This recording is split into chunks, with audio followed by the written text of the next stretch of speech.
रक्षाबंधनच्या तुम्हा सगळ्यांना हार्दिक शुभेच्छा।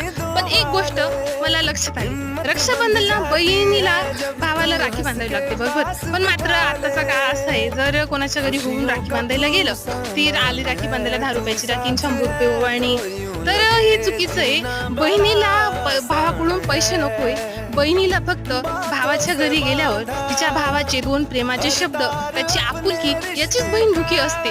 जर तुमच्या मनात ही मानसिकता असेल की बहीण आल्यावर बहिणीला पैसे वगैरे याची अपेक्षा असेल, तर ते चुकीचं आहे। म्हणून भावांनो, सगळ्यांनी लक्षात ठेवा, आपली बहीण आल्यावर तिला आदर सत्कार तिच्याशी प्रेमाने बोला। आणि एक गोष्ट नेहमी लक्षात ठेवा, बहिणीला ही फक्त